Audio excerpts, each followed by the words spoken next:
Good day, good day, good day, good people. Hello to everyone. So excited to be here. I'm going to say this. I want you guys to pause really quickly and I want y'all to look at the screen because do you see this energy? I want you to look at all the color codedness happening. I don't know if that's a word, but it will be today. But we didn't plan this, okay? So I want you to know that we came to be in alignment because we already are. I'm just going to say that and I'm going to park it right there. Happy, whatever day it is that you're watching it. Today is Thursday for us, but it might be Monday, Tuesday. Thank you for joining us. We are here, the Impact Podcast, Big Ideas, Bigger Change. That Yes, is we in the building. that is who we are. And today we have with us Mechelle Bumpers. She's going to tell you about her in just a moment. But what we're talking about today is we're continuing on the theme of building the life that you love, right? And I don't think we could talk enough about that because each and every day that we live, that's my goal is to make it a day that I love and for us to not just be in this world, just trying to figure it out. I want it to be intentional so that we can love the life that we're in, love the bodies that we're in, be in the right mind, and all that good stuff. But I'm not going to keep talking. I'm going to start it off with this one question. And then, Mechelle, if you can then introduce yourself and we'll flow how we flow. And my question for you is because we're talking about fulfillment, I would love to know what fulfillment is to you. Well, first of all, my name is Mechelle Bumpers, and you may see a discrepancy between the Mechelle Montgomery-Bumpers and the Mechelle Bumpers. I am changing my name after 25 years of marriage. I'm just tired of the longness of the name. So I'm calling it his gift, but really it's a gift to me that in June, I will be changing it officially to just Mechelle Bumpers. And if I could, I promise, after begging the Lord for a whole bunch of letters behind my name, I would just go by me if I could. I don't even need all those letters. It is unnecessary. My presence is, I truly believe that I'm an infinite spark of divine light and I need no name like Prince, right? I am the CEO of Ascent Keys, where we help you to figure out where you are and get you where you want to be, regardless of where you've come from. And to answer the question, I don't believe in fulfillment. I don't believe it. I think it's a fallacy. I think it's like searching for happy. You're not going to get there. And if you have filled all the things that you could fulfill, then now you're dead. That's a graveyard term. That's a graveyard term. I'd hope that you keep seeking and searching and looking and hunting for those things that give you joy, the smiles, the laughter in every moment of your life. But if there is a terminal word for you've done it and somebody has a cure for it, it's snake oil. That's what they used to call it back in the day. I mean, like the truth of snake oil. That's what they used to, back in 1940s. They used to go around in wagons. They'd get out and sell the snake oil, fix everything. All the fix-it juice, maybe. I'm just saying that I believe you should constantly be on a journey for your next best thing. Always be comfortable. Don't be satisfied. That's the thing. So I am always looking for what might make me in the same position, but a little bit happy, because that happy wears off. Happy is fleeting. Joy is forever and internal, but happy is from moment to moment. I love it. That makes me then want to bounce to the word balance because I'm sure that we can bounce around and we all have a different thought around balance. I mean, is there a such thing as balance or is that ever evolving or we have a moment? Okay. And we're prioritizing. It may not be a balance. It may be what I'm focused on in the moment. What's your thoughts about balance? So balance is also a fallacy because even in marriage, I want somebody 50-50 with me. No, you don't. You want somebody who's dynamic, who can adjust to life happening, because life is going to be lifing even during your marriage. And if you came in with 50 and you now need 60 and he can't give you that extra 10%, now what? So because everything is always dynamic, You have to be dynamic. Sometimes, even with my employees, I don't care if they come in 10 minutes late. I just want to know that they're safe. What I want to know is when that deadline hits and I need you to stay after the 5 o'clock time for 2 hours, will you stay? That's all I need to know. That's what it's not balance, it's dynamic adjustment. I I like it. said this how we do. Come on with it. Come on with this awesome deliciousness right here. Dynamic. Okay, dynamic. Wow, right? We up in here, and I love it though, because we're in a space with social media where we're in this, I am woman, hear me roar, femininity, like all of the buzzwords, all of the sexy stuff, and everybody's all over the place.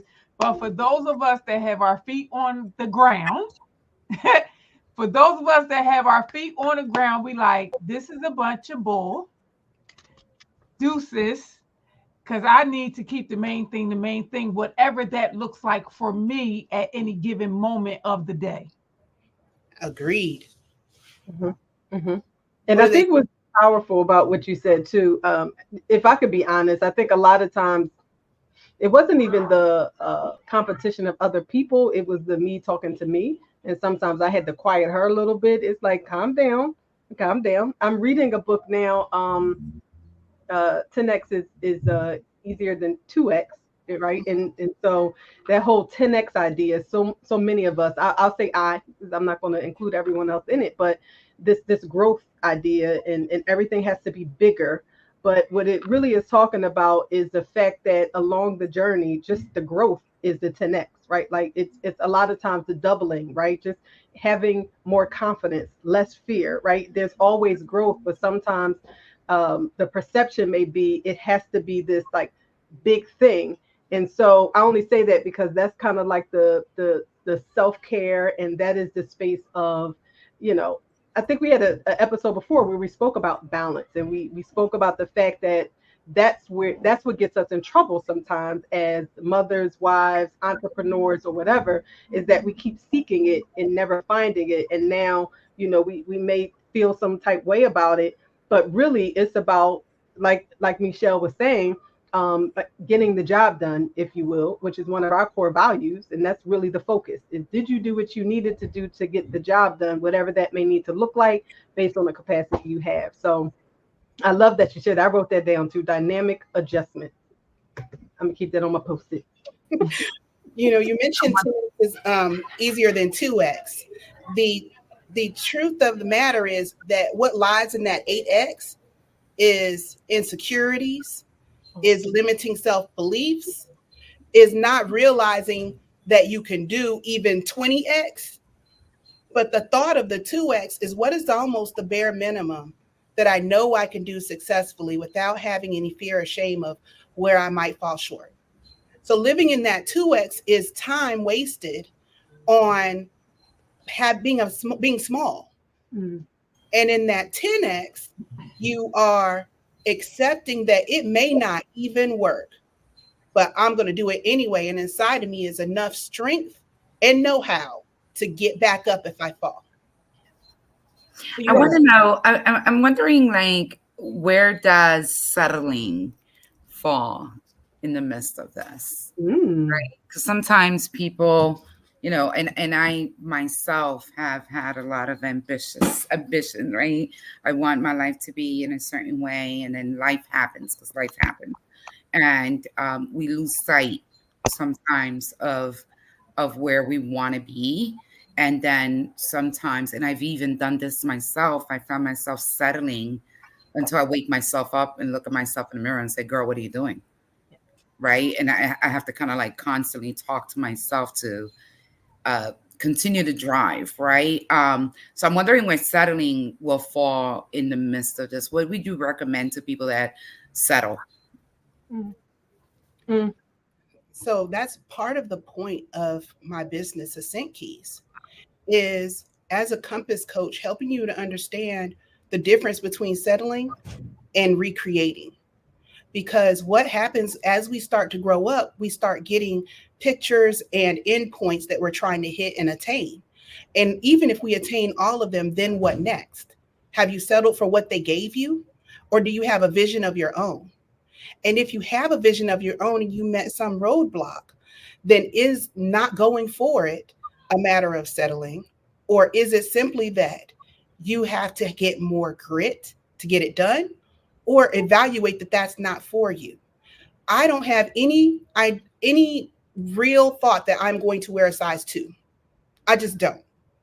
And I'm going to settle for not wearing a size 2, but it's not settling that I'm comfortable in my own skin. So there's a whole realm of it doesn't have to be one way. It doesn't have to be one way. So when you're talking about whether you're settling or not, the word itself almost feels negative. Because did you make an evaluation on whether you even want it or not? Just because you wanted it yesterday doesn't mean that you have to want it today. And if you want it today, in your evaluation, is it that you just can't figure out a path to it? Mm. Or is it an appearing impossible task that you need help with the vision of seeing where the other paths are? So settling is the word itself would need its own conversation.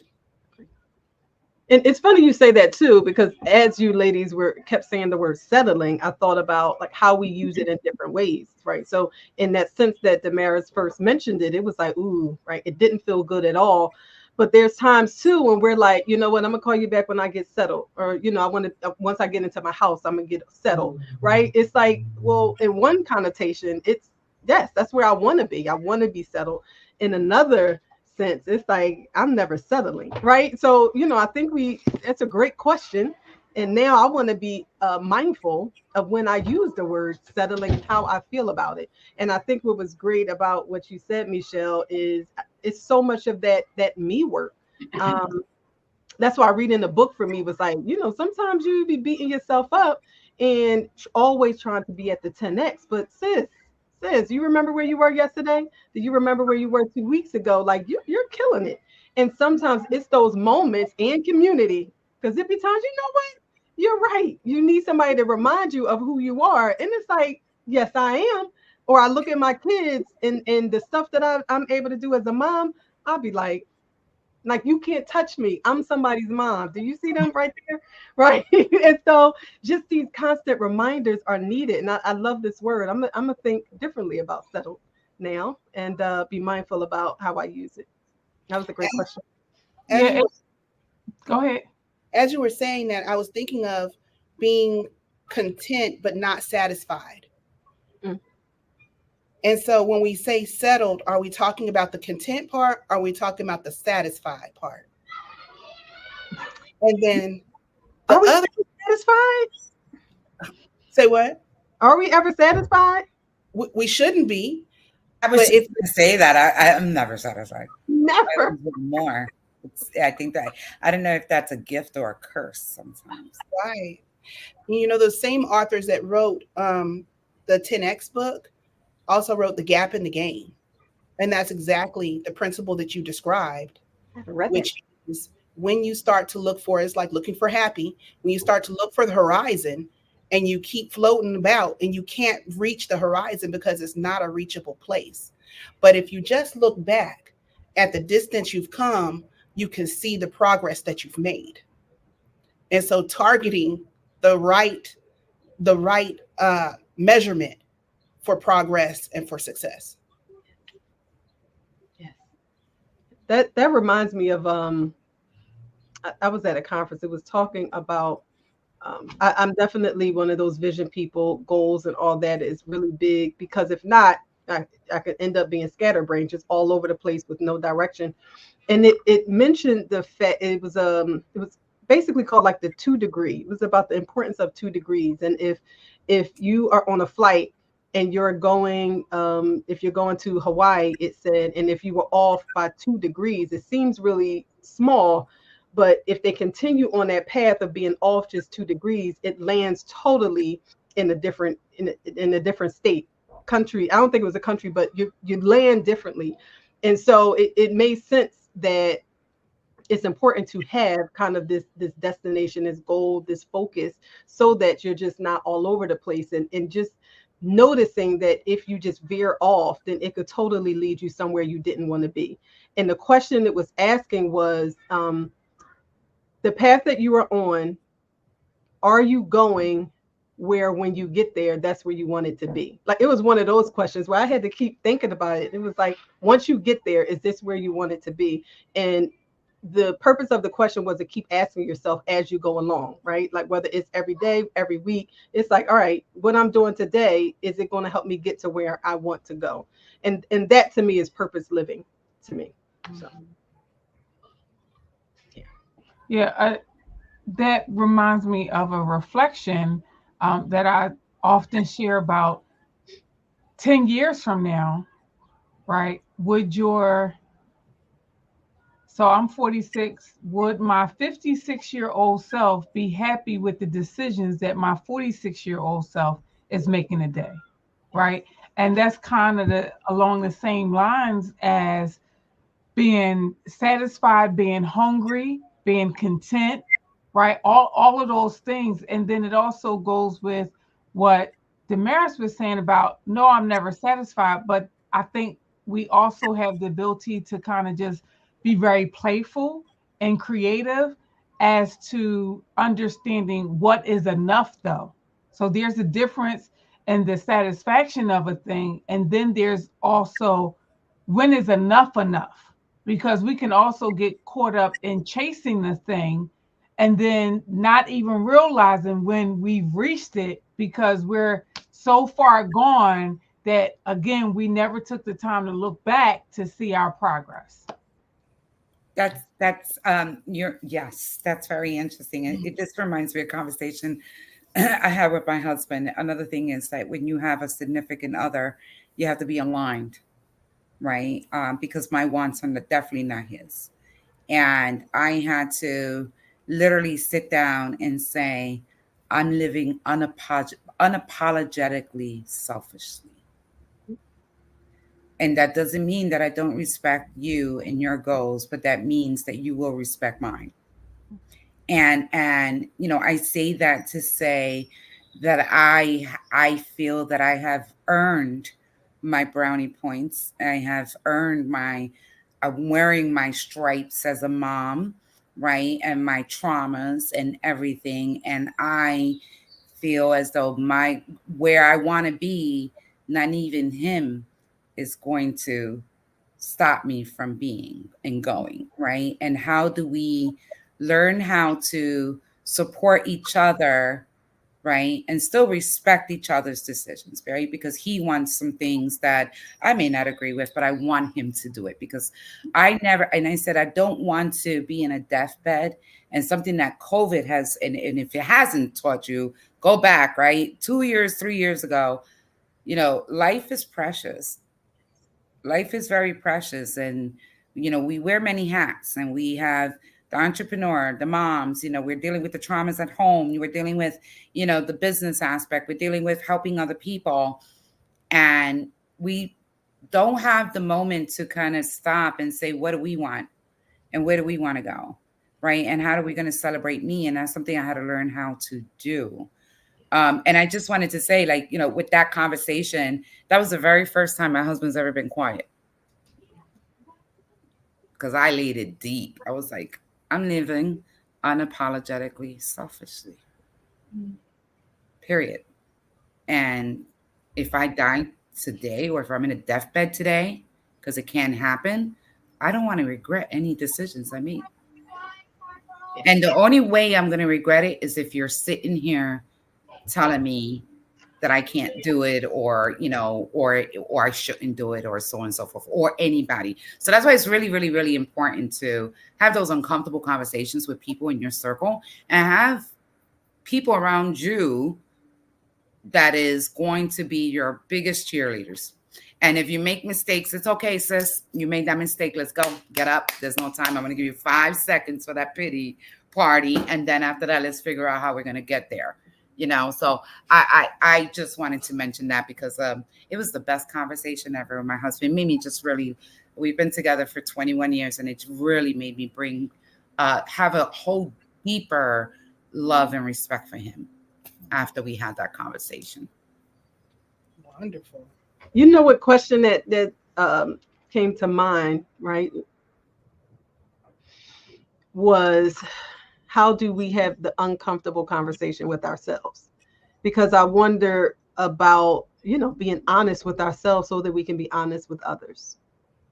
Like, when are we able to do that, to say, what do I really want? Or to realize that I think what can happen in relationships, or even just being in a space with other people, you could get lost in what other people think you should be doing, what people expect from you, maybe even what you expected from you, but no longer want it. So what about that moment when it's like, I don't want to stay in my PhD program. It's like, I don't want that, right? And if someone else feels like that was quitting or whatever, when do we get to have the conversations where it's like, let me reassess, do I still want those things?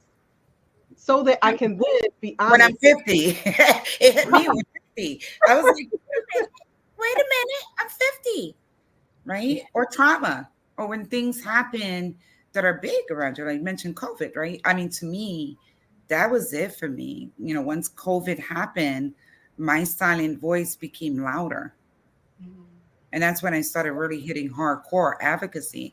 And people were like, oh my gosh, you have a powerful voice. I've always had it. I just silent, I had it silent, right? I had great, innovative. I have ADHD, guys, so my team knows, and I just focus, do things differently. And I was really embarrassed about that too, right? Because I was worried about what other people's perceive of me and how I was pronouncing things. Like maybe I said something in Spanglish, and no, I don't care anymore. When I said I'm living unapologetically, I'm saying it, and I'm holding myself accountable for it. So if I say something backwards and you didn't understand, oh well, grab a You didn't. dictionary, miss. You didn't understand it. I understood what I was saying. Go back, record. You listen to the recording. Text me if you need more clarity. Whatever. But I want to say, for me, it was age, right, and exhaustion of giving all you got with nothing in return.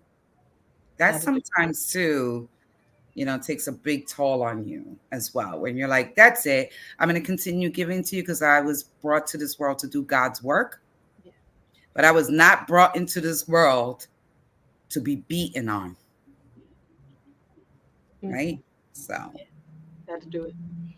When I think about that, I'm living that right now, because after taking plenty of personal development courses and spending time in retreats and things of that sort, I'm in a course right now that had homework, and I had, or maybe even have, I don't know, I just realized it was there, a block against writing. I've had some trauma around it. It's a very significant part of being an attorney, if I let it be, and I have not. And I'm so in choice right now that I just didn't do the homework. I didn't do it. I'm an adult. I didn't do it. What you gonna do? I paid for the class. You gonna kick me out? You're not gonna graduate me? What else you want me to do? I'll do something else. I'm not doing it. And then on top of that, not only did I not do it, I realized there's a reason that I didn't do it. And now let me dig out what that reason is, because I can't let my holdbacks hold me back. So I have to figure out what that is. And I'm going to spend time over here on what that is so I could be a better person, versus worrying about giving you something to satiate what you have on your list or syllabus for me to complete that task. I don't need another letter, degree. I don't. So I would be a hard person to try to get me to do something that I just don't want to do. You can keep your money. You can keep your accolades. If I don't want to do it, I'm just not doing it.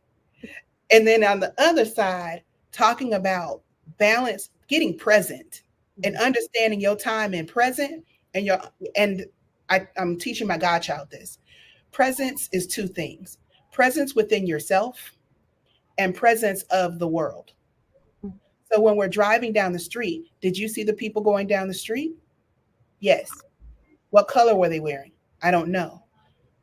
So which way were you present? I'm alert when I'm present for myself because that's what helps me to be present in the world. And when I'm present in myself, then I know if I want to do something or I don't. And then that's when those hard conversations come up. I don't want to do this thing. Now, why don't I want to do this thing? Am I going to do it anyway? I might not. Would I do it in the future? Is there a reason? Do I need to make a phone call?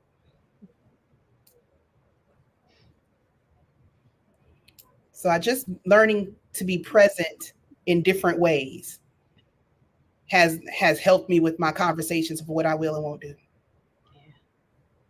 And something just happened that I was like, I love these particular moments. I'm learning to be okay with moments of silence, right? You took a moment, you took a pause, and it was okay. And we kindly waited, right, to continue. I'm learning that part of my being present is allowing for moments of pause in silence. Because as sometimes in conversation or in speaking, it will feel uncomfortable if there was too long of a pause. But they'll wait. I'm collecting my thoughts, or I'm just not ready, or whatever the case may be. But there are times when it can be uncomfortable. And it's kind of like, we got to rush to fill the space. It's okay. The space is allowing for so many different things. And that for me is my space of balance, of reflection, of I'm just not sure right now. I don't have the word. Give me a minute. And being okay with that. And it took some time. Like you said, Damaris, age is a thing for me, right? I now understand. I don't know if you guys have ever noticed, but I will always be like, elderly people, they just say anything out their mouth. And I get it. It'd be like, yep, I get all of it because, with age, it comes wisdom and so many other things. And my voice matters. It matters. And you mentioned, Mechelle, about writing. That's been the same thing with me about speaking. Very similar to Damaris. It's like, I know I have a voice, but there were times too I was even uncomfortable with hearing my voice. I still don't necessarily like it on recording. It's kind of like I don't really want other people to like. I'll turn the volume down. It's this space of getting comfortable with my own voice and raising it, and all of those things is coming with age and with awareness and self-confidence and just being the me that Mechelle was talking about at the beginning. That's it. That's all I want to be. I think also pictures, right? You're talking about your voices, the writing, even with folks taking pictures. It took me a very long time to enjoy or to love the person on the other side of that picture, which was me. Right. So I will always take a picture or look myself in the mirror and feel so uncomfortable because I didn't wear a dress correctly or, my stomach was sticking. I don't listen. I be taking those pictures and I feel like I'm like in vogue, like I'm nowadays. Right. But it took some time. And it's funny because the other day I was taking pictures of my staff and they refused to. They're like, I look so ugly. Please don't do this. And they're, to me, looking at them, I'm like, you're so beautiful. Like, and I was trying to really empower them, but I noticed that I was that person and they were younger, right? They're younger. And when I was that age, I was younger. When I was growing up, my lips got a lot of attention and my breasts, right? So I'm big breasted and my lips, right? So every time, and that actually made me bite my lips when I went places because I wanted to make them smaller. Wow. I used to wrap my breast so they could look smaller, right? And once I started getting comfortable, listen, I'm like, I don't care anymore because it's like I am comfortable within my own skin. And I feel like people, when they have those goals to go, I have a vision where I want my life to be. And if God willing, that's where I'm going to be, right? I have these goals and listen, I'm okay. I'm loving me, all of me, right? The voice, the lips, the breast, the brain, the Spanglish, the incorrect wording. And I just want to tell you something. you have my dream job. Like you're living what I wanted to live when I was younger. I wanted to be an attorney, so I was so badly. And I didn't have the opportunity to do that. So kudos to you. I'm loving it. That's hilarious because I didn't want to be an attorney. And when I went to law school, it was not to be an attorney.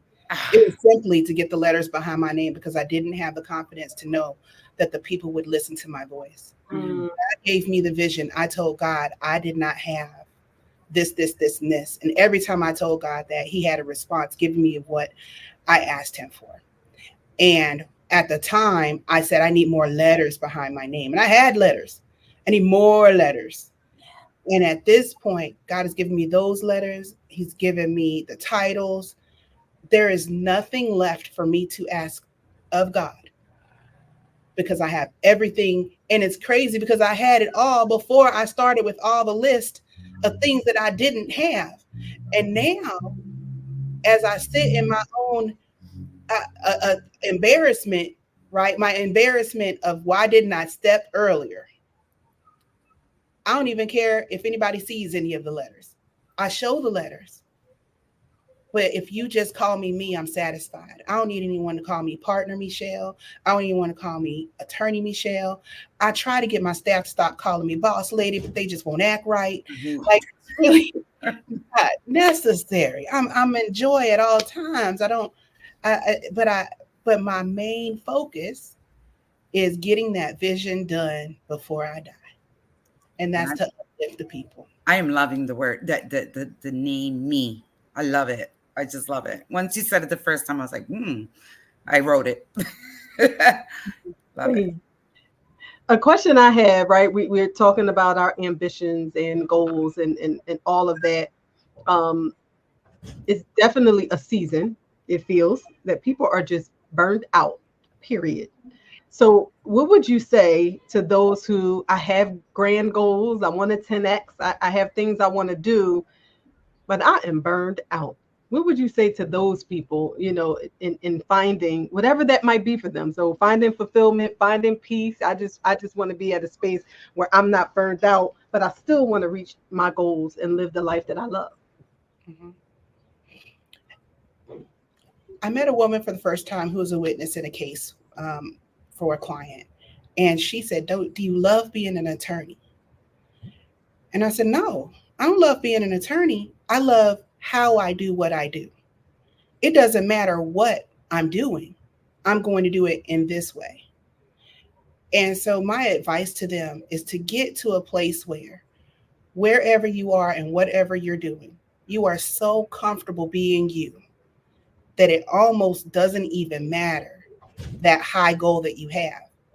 And then you could be happy on your journey to getting whatever it is. Now, figuring out which one thing, if you decided to be an astronaut at age 50, or whether you decided you want to be a fire person all of a sudden, that just takes a plan. Anybody could go to law school.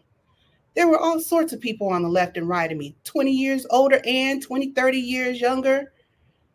Anybody could hit any one of their goals with a plan. And it may not look the way you thought it was going to look, right?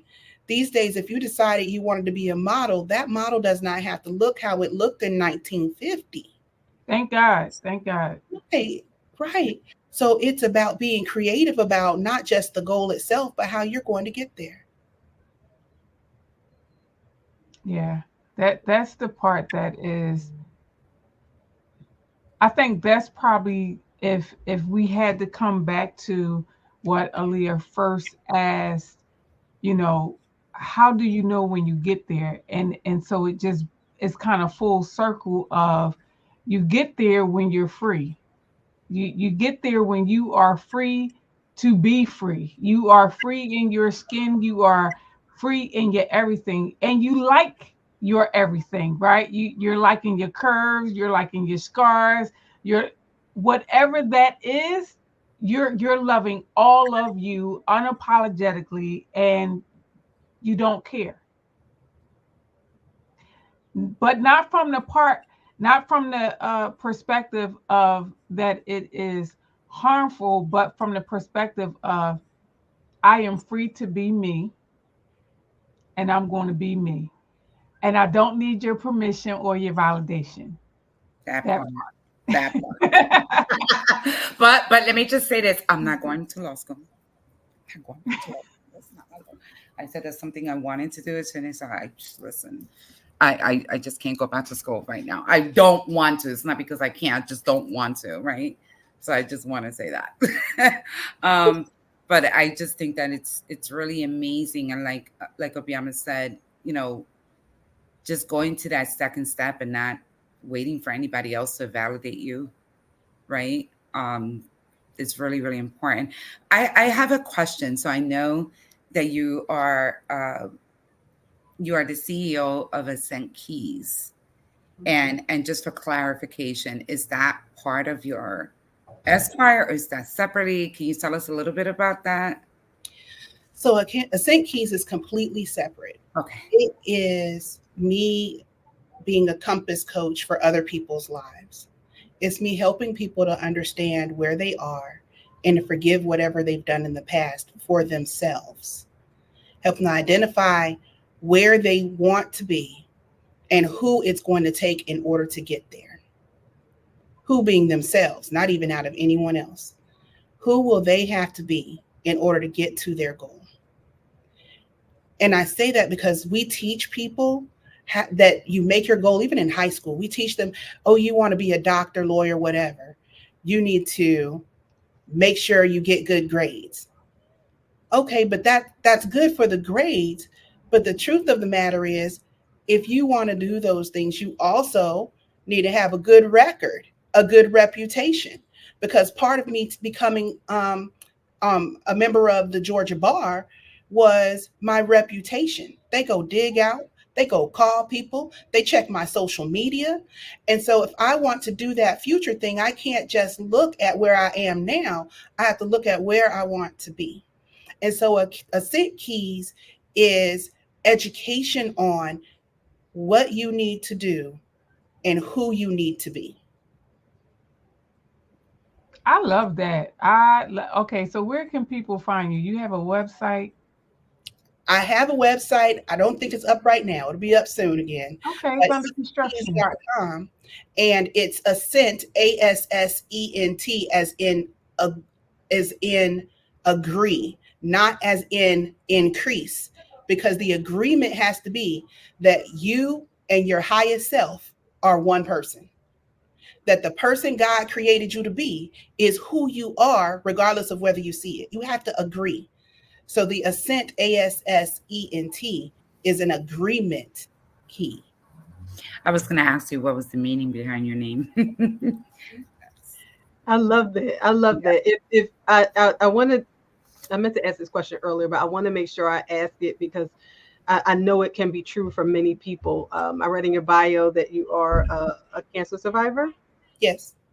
So for someone who may be dealing with a health diagnosis or something, that's out of their control, and they want to do all the things that we spoke about, and they have life plans, but the truth of the matter is they're dealing with something in their lives right now that may be related to, a health diagnosis or something like that. What would you say to them, as a compass coach? I love that. In this moment, in building a life that they love despite the doctor's report.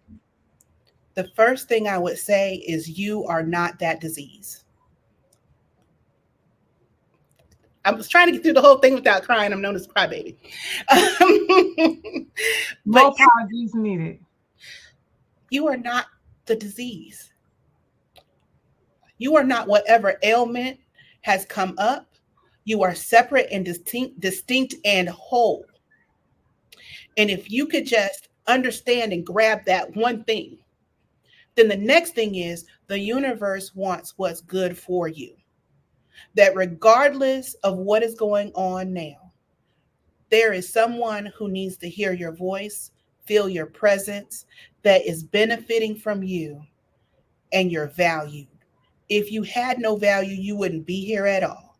So, whatever state that you are in while you are here, you are 100% valued. Not 50% because you feel bad that day, 100% valued. And when we move from your value, then we move to your future. always plan for your future. There's no use in planning for death. It's going to come for us all. Well, I think this is a good place to put a bow on this. Like we don't even need to go nowhere else. Like mic drop. Plan for your future and not for your death, because we all have an exit date. We all have an exit date. And I want to, oh my God, this has been so delicious. Mechelle, you bring it every time. I just love playing with you. Yeah. Oh my goodness. I'm happy to meet both of you. Yes, yes, yes, yes, yes. Listen, for those of you who are watching, we just really want to take the time out to say, listen, don't look at us, look at you. Because the one takeaway that I've gotten from this whole conversation is that we have to get congruent with ourselves, not no one else. We have to get congruent with ourselves, and we have to get to a place where we like the reflection that looks back at us in the mirror. Flawed, not flawed, scarred, not scarred, big, small, tall, short, whatever that is, we have to really look at the reflection and be good with the reflection and not have this comparative imposter syndrome. Oh, if I was a little bit this, a little bit that. And what I heard you say, Mechelle, is that we are 100%. So that also takes me to the, well, if I had 10% more of this, what would I do? If I had, such and such this, no, be that now. Yeah. Be that now. Be all that you want to be now, regardless of what you think that you don't have that's going to make you more. No, just be. And be. As you said, call me me. Like, we just have to get to this place of I am who I am. I am who I am. So And this that's has been the impact. Yes. This has been the Impact Podcast, right?